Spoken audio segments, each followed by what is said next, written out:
Well, hello, folks out there in YouTube land. Got a big show lined up for you today.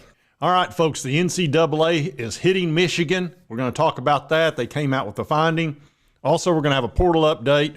Now, this is not the big case against Michigan. This is the little one. Are you finished, Mr. Slade? No, I'm just getting warmed up. Yeah, the NCAA is just getting warmed up on them. So we're going to get into that. And then, of course, there's a lot of portal news out there. And Michigan has reached a settlement on the first of their investigations.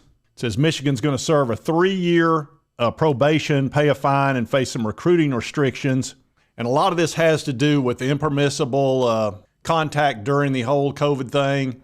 And also when Jim Harbaugh bought some cheeseburgers for some recruits. Where's the beef? Where's the beef? And Jim Harbaugh didn't want to talk to him. He pretty much disrespected him and pretty much told him to stick it. And, of course, they treated that as uncooperative over the cheeseburger thing, which is when the NCAA likes to pounce. That's the type of thing they really get upset about if they feel disrespected, because they're very self-important. So you better treat them very special and be afraid of them, because that's what they want. Well, Harbaugh pretty much told him to stick it. So they went after him, and they're not done. This has only to do with Michigan and the other coaches. Harbaugh's deal is going to be treated separately. So they're going to try to hammer him every chance they get. And, of course, this isn't even the Connor Stallions thing, which is a whole different animal. Now, personally, I don't think this is that big a deal to Michigan. You know, they're going to have some recruiting restrictions, the probation and all that. I don't know if they can really get in trouble anymore anyway with the NCAA, given where they are as far as legally, you know, NIL and all that stuff. So that's not that big a deal. When it becomes a big deal is in the second part of this. And it talks about how, of course, Jim Harbaugh's at the Chargers now, so it's really of no consequence to him. Tom Mars is his attorney, and he's been pretty much having it out with the NCAA, and he's been tweeting a lot about him, and that makes him real angry at the NCAA. They even said that if he continued to tweet, that would also be a violation. Look, they're just very sensitive at the NCAA. They just are. They don't want you talking smack about them, and they get really upset about it, so they've pretty much threatened Mars. But what difference does it make? Because Harbaugh's in the NFL making $16 million a year. I guess they're thinking, well, we're going to hammer him, and then if he ever does come back to college, then I guess they're going to try to do something about that and maybe put the show cause that is extended.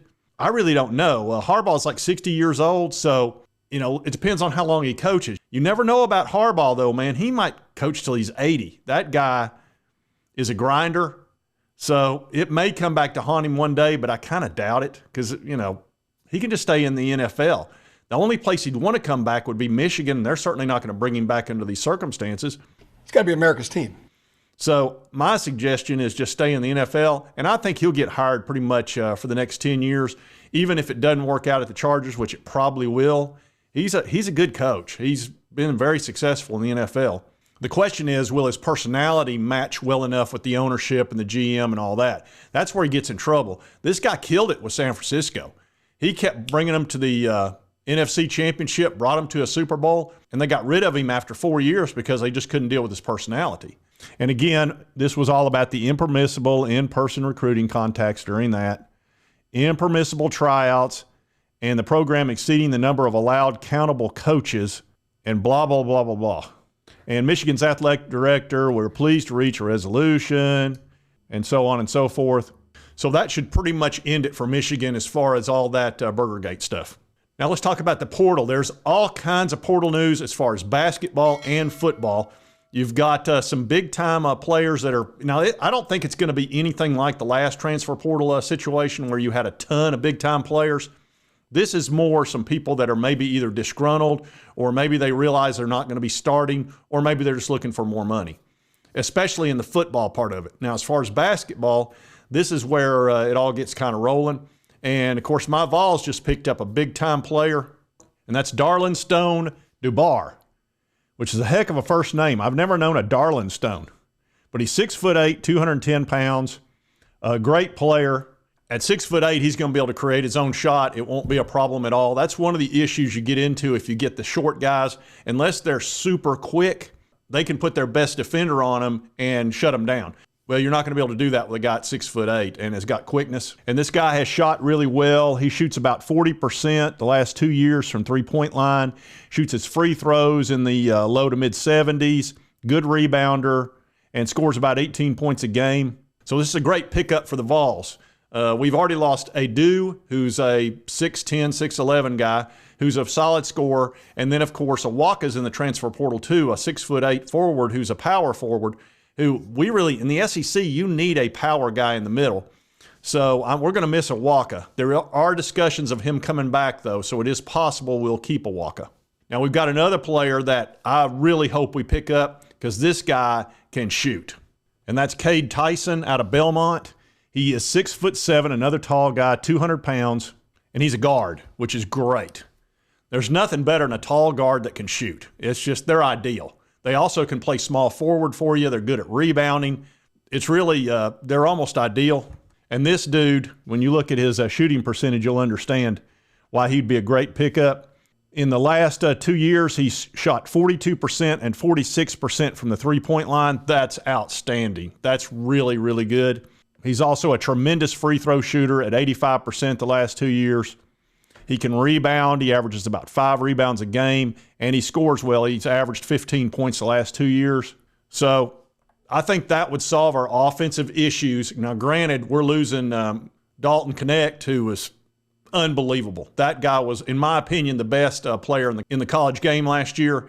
He was unstoppable. When he got hot, there was just nothing you could do. You know, he was 6'6", quick as a cat, could dunk from darn near the foul line, and he scored 40 points a couple of times. So we're going to really miss him. So we're going to need this type of offensive output to be able to replace him.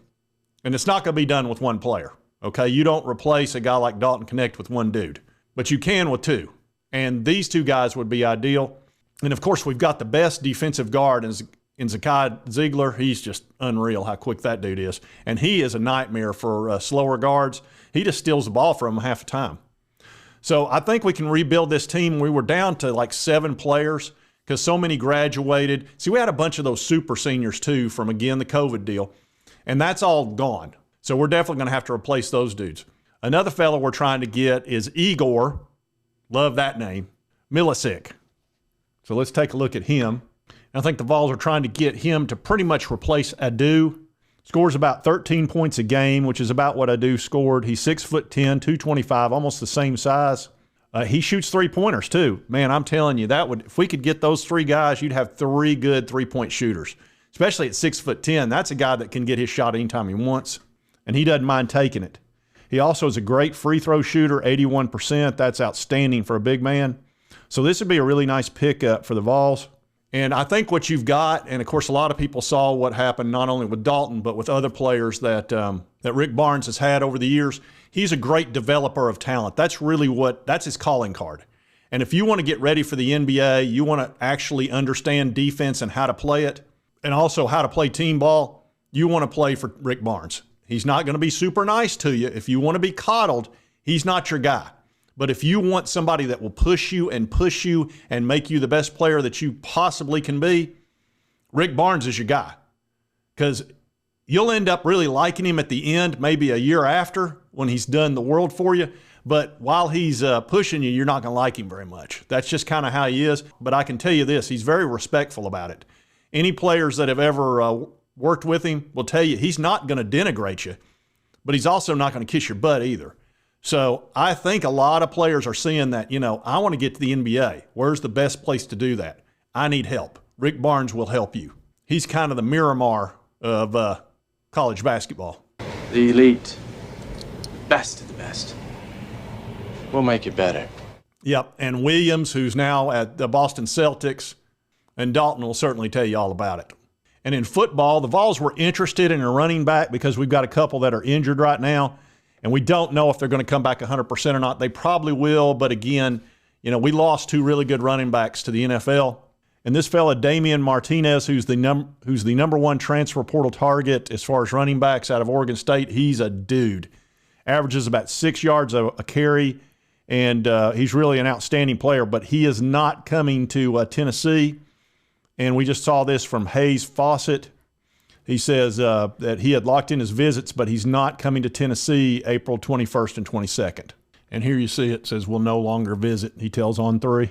And I'm kind of torn on that anyway. I think we're okay at running back, but I could see them bringing in a running back just in case, because you do have those two shoulder issues, one with Cam Seldon and the other with the new freshman running back who's so fast, Peyton Lewis. So with those issues, you know, we're kind of leaning towards maybe bringing in a running back, maybe not. We'll see. There's also Dallin Hayden, who is out of Ohio State, which would also be a nice pickup. But I think they're kind of torn what to do. And, of course, you don't want to bring in a guy and run off somebody either in the process, because we do have some really good running backs that might end up being really good. It's a very tricky situation. Transfer portal, you can almost kind of creak yourself bringing in certain guys. And also I noticed that Herring, our linebacker, entered the portal. And I'm not really shocked by that. You got to understand, you know, Peely's really the starting linebacker, and also Arian Carter. And we've got a bunch of other guys that are ready to fill that void. I'm not sure Herring would have even been a starter this year. So it makes sense that even though he had a lot of tackles last year, he was really a backup linebacker. And it's probably not a bad move on his part. He could go to another school that maybe is in need of a linebacker and play well. I always thought he was a little too big to be a linebacker and not really big enough to be a defensive lineman. He was kind of stuck in the middle, and he was good at being a run stopper, but he wasn't great at coverage in the secondary. He just didn't have that lateral quickness that is kind of needed in the SEC. So he's probably going to find a little better home for himself where he's going to be a starter. And I think he can be a starter for a lot of teams out there, but I don't think he would have started for the VOLS. So that's sort of where we are with Herring. And I don't think we need to bring in a linebacker. I think we're fine there. We got a ton of talent, young talent, that needs to start getting some playing time. I also found it interesting that Kermani McLean, the big-time cornerback out of Colorado, has entered the transfer portal, which surprises me but doesn't. Dion wasn't real impressed with his work ethic. Turns out I don't think he was watching a lot of film, and he didn't really get on the field as much as people expected him to. And again, this is a big-time five-star cornerback, so he's entered the portal. And, you know, the thing about Dion, and I've watched enough of his videos and things on YouTube, he's not going to coddle you. He's just not that type of guy. He's going to expect you to do certain things, and if you don't, I don't care how good you are, he's not going to put up with it. He's going to get on you. And I think that maybe is what happened with the five-star. He just didn't like the way he was getting treated. You know, I guess he wanted to be made a starter no matter what. Dion was the greatest cornerback ever to play football, in my opinion. I've never seen anybody better, and he would know. You might want to listen to him. That would be my suggestion. He should stay and actually listen to Deion Sanders and let him turn him into a multimillionaire in the NFL. That would be my suggestion. But, you know, I'm not an 18-year-old phenom who thinks he knows everything, which is what a lot of these guys act like. So anyway, there's a lot going on in the portal. It's not as big as the last portal time. It's not been chaos, but we'll see more and more players enter, and they'll find a home. The good ones will. Some of them will not at all. And if you like this content, be sure to hit that like button. Let's continue to cover all these big college sports stories, transfer portal, all that good stuff. If you've not subscribed, it's right here. Hit this little button. And I'm actually looking forward to the Connor Stallions thing. That, to me, is the big deal. That's the big enchilada. We'll see how that plays out. But if you want to keep up with that, hit this little button, because I'm going to be watching that one closely. And right over here is the most recent video YouTube thinks you'll enjoy based on your viewing history. And we'll see you next time on Sports Talk Jay.